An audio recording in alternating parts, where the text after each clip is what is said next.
All right. Good afternoon. Well, I'm doing this in the afternoon. So good afternoon.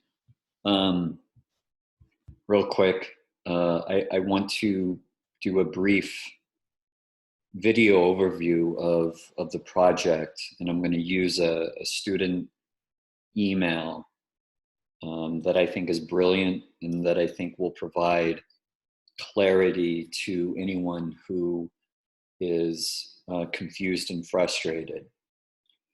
I don't mind confusion, but frustration can be quite debilitating. So I'll do my best to address that. So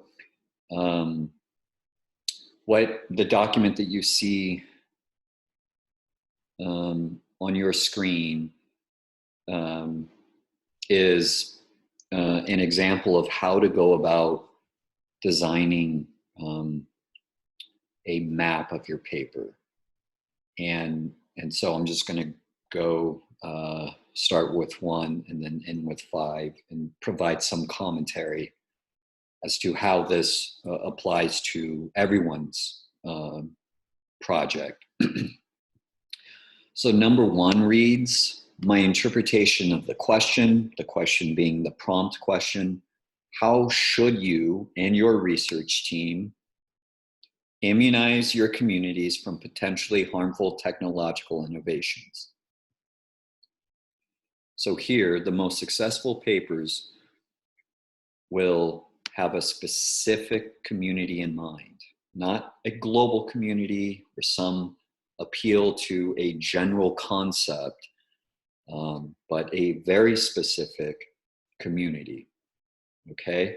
Within that community, you need to identify a particular technological artifact that is in use, but you are going to speculate as to the possibilities in which it can be used to oppress or victimize your particular community.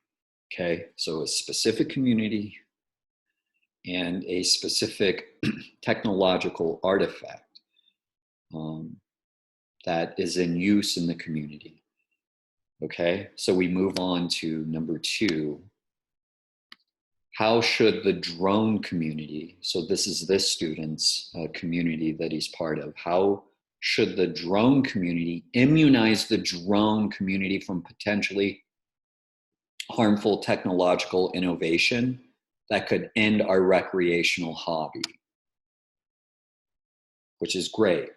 So we have a specific community, the drone community.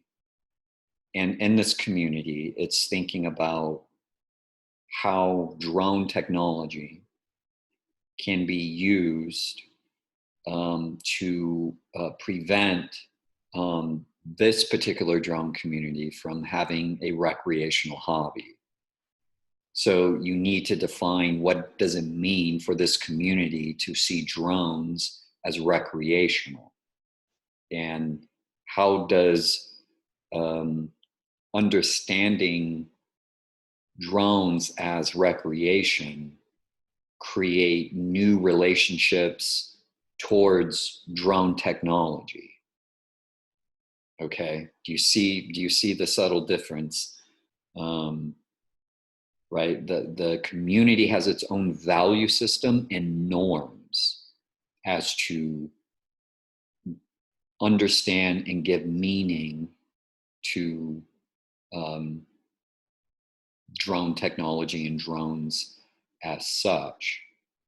So in this, then, if these various norms create a relationship with drone activity as understood as recreational, something to pass the time and to, in all intents and purposes, live a meaningful life, achieve the good, free from suffering. You're doing something that you love. What possibly could change, right? At the level of local, state, national government policies, etc., bad actors, hackers, etc. Okay. And then number 3, with references from all previous assignments. In other words, should you be using all the theories that we've gone over, the couple of different films that we've watched? Yes. Okay, because since you're discussing a technological artifact, whether it's the drone community or drones or not, you need to understand how this technology can turn into something oppressive. To do that, you need to understand big data, right? And obviously algorithms, okay? Because obviously a drone has capabilities of this. It could be somewhat algorithmic, but if you're talking about phones, if you're talking about other technological devices, some of them keep data about you, the user, on some level. So if different stakeholders have access to a profile of you, the user, and that could potentially make things dicey and vulnerable for you and the community, given that they know, just based upon a data profile, can shift it to meet not the needs of the community, but the needs of stakeholders who are interested in your data as a way to profit. Okay, psychopaths, yes, right? So you want to think about designing this paper where clearly you'll have your thesis and introduction, where you're talking specifically about your community, specifically about this technological artifact. And you're going to make an argument. And your body paragraphs, right, after your introductory section, should reference and cite all the relevant theories and videos you've seen. And you're going to reference them in such a way that it helps the reader understand by the time you get to your community and talking about the technological artifact, you've kind of created this lens for the reader to understand in a much deeper way, and for you as the writer to understand your community and this technological artifact, right? Because you have to be imaginative. You have to speculate as to, okay, this is how it exists now, but it is possible for it to turn into something oppressive, right? As Bratton says, it's both good and bad at the same time. So it's just being mindful of how I designed the course, taking you through some theory, having you apply certain theories to key objects of study, big data, algorithms.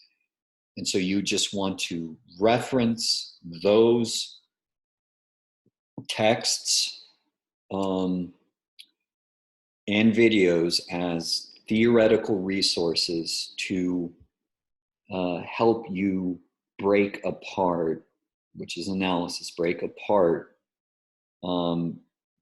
this technological artifact in your community, okay, to get at a much more deeply informed perspective on it. And you do that by using the theories that we've gone over, as well as your own research, okay? So hopefully this helps.